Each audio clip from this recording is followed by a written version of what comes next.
سمجھ کر کے چلے ہیں کہ مومن وہ ہے جو اپنے دوسرے مومن بھائیوں کی عیب پوشی کرے یعنی چھپا دے۔ اب دیکھیں آیت پڑھیں، یہاں پر جس بات کا ذکر ہے وہ باتوں کا ہے۔ لا يحب اللہ الجہر بالسوء من القول، باتوں میں بری بات علل اعلان کرنا اللہ کو سخت ناپسند ہے۔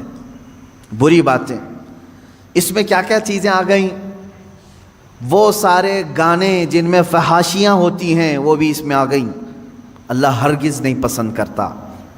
بعض لوگ یہ سمجھتے ہیں فیشن ہے، اس میں غلیظ باتیں ہوتی ہیں۔ بعض شعراء ایسے ہوتے ہیں، شاعر لوگ، جس میں غلاظت بھری ہوئی ہوتی ہے، عورتوں کے اندرونی معاملات پر گفتگو کرنا اور اس پر شعر و شاعری کرنا، اور فحاشیت کی طرف خصوصیت کے ساتھ کچھ شعر ایسے ہوتے ہیں جن سے شہوت کو ابھارا جائے۔ میرے عزیزو، یہ تمام باتیں اس آیت کے اندر ہیں۔ اللہ نے فرمایا ایسی بری بات کا علل اعلان کرنا اللہ رب العزت کو سخت ناپسند ہے، سخت ناپسند ہے۔ ایک حدیث میں نے پڑھی، آپ سب توجہ رکھیں میرے عزیزو، بچوں جوان۔ فحاشی کی باتیں عام طور پر لوگ بیٹھ کر کے ڈسکس کرتے ہیں، جانتے ہیں اس کا انجام کیا ہونے والا ہے؟ تم سوچتے ہوں گے ٹھٹا مار کر کے ہنس دیے، فلاں عورت کے اندرونی معاملات پر ہم گفتگو کریں، فلاں لڑکی کی فگر کے بارے میں بات کریں، معاذ اللہ۔ ایسے بہت ساری چیزیں ہیں جو غلاظت ہے، اس کو علل اعلان آدمی کر رہا ہے۔ اس کا انجام کیا ہے؟ حدیث پاک میں ہے، فرمایا گیا جب وہ مرتا ہے تو اس کے منہ سے ایک اتنی تیز بدبو نکلتی ہے جس سے جہنم بھی کانپنے لگتا ہے۔ یہ ہو سکتا ہے کہ سامنے والوں کو نہ سونگھنے میں آئے جو اس وقت میت کے ہیں، لیکن یہ باطنی بدبو اس کے منہ سے نکلتی ہے جس سے جہنم کانپنے لگتا ہے۔ اتنی خطرناک بدبو اس کے منہ سے نکالی جائے گی۔ جو اپنی زندگی میں فحش کلامی کرتا تھا، میرے عزیزو، گناہ کس سے نہیں ہوتے ہیں؟ گناہ بہت سارے لوگوں سے ہو جاتے ہیں، لیکن ان گناہوں کا اظہار کرنا اپنی زبان سے یہ غلیظ گناہ ہے، سخت ترین گناہ ہے۔ تم لوگوں کے سامنے بیٹھ کر کے جب بیان کرو گے تو اس کا مطلب یہ ہوا کہ اللہ کو تم سینہ زوری کر رہے ہو، اترا کر کے بتا رہے ہو، دیکھ میں نے چھپ کر کے کیا بھی اور سب کو بتا بھی رہا ہوں، کون میرا کیا کر لے گا، معاذ اللہ رب العالمین۔ تو گویا کہ تم رب ذوالجلال سے کوئی خوف نہیں رکھتے۔ مومن کی شان یہ ہے کہ انجانے میں بھولے میں گناہ ہو گیا تو سر جھکا کر کے چلتا ہے، شرمندگی سے ڈرتا ہے، کہیں میرے مولا کی پکڑ نہ ہو جائے، رات میں مجھ سے ایسے خطا ہو گئی ہے، مجھ سے غلطی ہو گئی ہے، گناہ ہو گیا ہے۔ اب وہ دن بھر شرم سے چلتا رہتا ہے، شرماتا رہتا ہے، میں آسمان کی طرف منہ کیسے اٹھاؤں، رب تبارک و تعالی مجھ سے خفا تو نہیں ہے، ناراض تو نہیں۔ یہ فیلنگ مومن کی ہوتی ہے، لیکن جب کسی کے دل سے ایمان رخصت ہو رہا ہوتا ہے تو وہ گناہوں پر فخر کرنے لگتا ہے۔ کل رات میں نے جو کیا اچھا ہی کیا، کون سا برا کام کیا، اور پھر چار لوگوں کو اپنے گناہ پہ گواہ بھی بناتا ہے۔ اس چیز سے، اس حرکت سے ہمیشہ بچتے رہے۔ گناہ کرنا اور ہے، اظہار گناہ اور بڑا گناہ ہے۔ دوسری چیز، فحش کلامی، یعنی مذاق میں بھی ہو، ایسا مذاق کرنا جس میں غلاظتوں کا ذکر آئے، چاہے وہ شہوت کی باتیں ہوں، عورتوں کی باتیں ہوں، مردوں کی باتیں ہوں، اس طرح کی باتیں کرنا جو آپ اپنے ماں باپ کے ساتھ اور اپنے بیٹے بیٹیوں کے ساتھ کرنا مناسب نہیں سمجھتے۔ یہ وہ فحش کلامی ہے جو دوستوں کے ساتھ اکثر لوگ کر جاتے ہیں۔ میرے عزیزو، ایک اس میں سے ایکسیپشن ہے، اس کو فحش نہیں کہیں گے، فحش نہیں۔ مثال کے طور پر شادی شدہ مرد اپنی بیوی سے ہم کلام ہے تنہائی میں، اور وہ آپس میں ایک دوسرے سے اپنے پرسنل معاملات میں بات کرتے ہیں، تو وہ اس آیت کے انڈر میں نہیں ہے، اس کی اجازت ہے ان کے لیے، وہ اس آیت کے انڈر میں نہیں ہے۔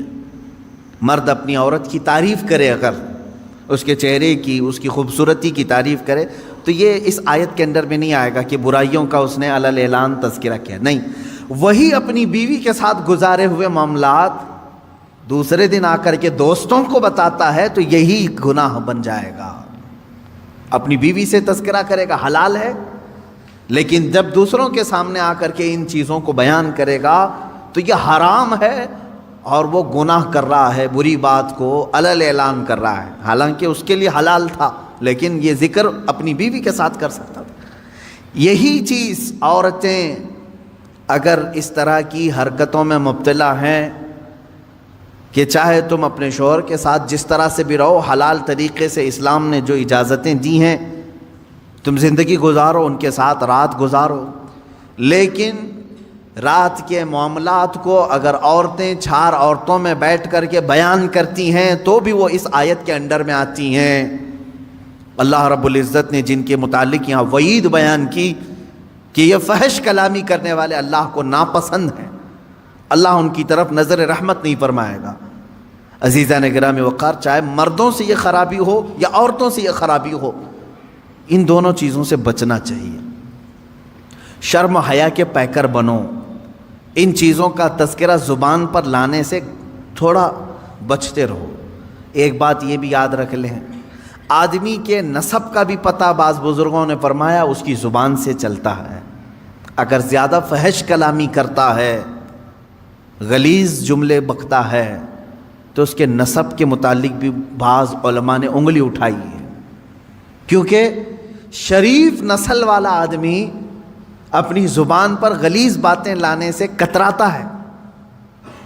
جیسے ابھی عشاء کی نماز میں ہم نے ایک سورہ قلم کی تلاوت کی ہے، اس میں ایک بندے ولید بن مغیرہ کی 10 برائیاں اللہ نے گنائی ہیں۔ 10 برائیاں۔ وہ کیا کیا کرتا تھا؟ حضور پاک صلی اللہ تعالیٰ علیہ وسلم کو گالیاں دیتا تھا، رسول پاک صلی اللہ تعالیٰ علیہ وسلم کو کبھی جادوگر بولتا تھا، وہ کہتا کہ کبھی ان کو مرگی آتی ہے، بیمار ہیں، یہ سب جملے بکتا تھا۔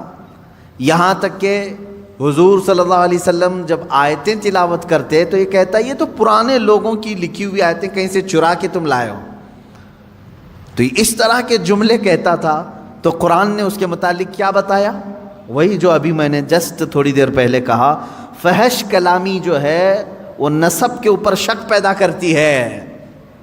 قرآن نے کہا عتل بعد ذلک زنیم، یہ وہ شخص ہے جو زنا سے پیدا ہوا ہے، جو رسول مختار صلی اللہ تعالیٰ علیہ وسلم پر ایسی باتیں کر رہا ہے، جھوٹے الزامات لگا رہا ہے، تہمتیں لگا رہا ہے، اس کے نسب میں خرابی ہے۔ ولید بن مغیرہ مشہور شخص ہے، اور جب قرآن نے یہ بیان کیا تو دوڑتا ہوا اپنی ماں کے پاس گیا، کہا قرآن نے میری برائیاں گنائی اور یہ بھی کہا ہے کہ میں زنا سے پیدا ہوا ہوں، میرے باپ کا نام تو مغیرہ ہے۔ اپنی ماں کو گرا دیا، اس کے سینے پر بیٹھ گیا، کہا سچ سچ بتا میں کس کا بیٹا ہوں۔ اس کی ماں نے کہا بیٹا ولید، تو اگر مغیرہ کا ہی بیٹا ہوتا تو اپنی ماں کے سینے پہ چڑھ کے نہیں بیٹھا ہوتا۔ بات در حقیقت یہ ہے، بکریاں چرانے والے ایک آدمی سے مجھے عشق ہو گیا تھا، میں نے اس کے ساتھ بدکاری کر لی، میں نے اس چرواہے سے زنا کر لیا، اسی نطفے سے تو پیدا ہوا۔ ماں نے اس شک کو بھی دور کر دیا، قرآن نے جو بتایا وہ حق ہو کر نکلا۔ یہاں سے پتہ چلتا ہے کہ ہر گستاخ رسول کا نطفہ پلید ہے، جو رسول کریم صلی اللہ تعالیٰ علیہ وسلم کی طرف انگلی اٹھائے اس کے نسب میں خرابی ہے۔ اور دوسری بات جو میں نے ابھی بتائی، فحش کلامی کرنے والا، غلیظ باتیں کرنے والا، وہ بھی اپنے نسب پر شک پیدا کر دیتا ہے لوگوں کے دل میں۔ اس لیے گالی گلوچ زیادہ نہ کریں۔ لوگ تمہارے خاندانوں کو پہچانیں گے تمہاری زبان سے، تمہارے کلمات سے، تمہارے جملوں سے۔ تمہارے خاندانوں کو اگر محفوظ لوگوں تک پہنچانا ہے، اچھے خاندان کا ہونے کا پتہ دینا ہے، زبان کو سنبھال کر کے رکھو۔ اگر تمہاری زبان بہکتی ہے، بات بات پر گالی سے بات کرتے ہو، تو پھر اہل علم تو سمجھ جائیں گے، عام لوگ سمجھیں یا نہ سمجھیں، ہم سمجھ جائیں گے، یا جو اہل علم ہیں وہ سمجھیں گے کہ اس کی زبان پر جو غلاظتیں ہیں اس میں کسی اور کی خطا بھی ہو سکتی ہے، اس کے نسب کی خرابی ہو سکتی ہے۔ خاندان کا پتہ دیتی ہیں ایسی چیزیں.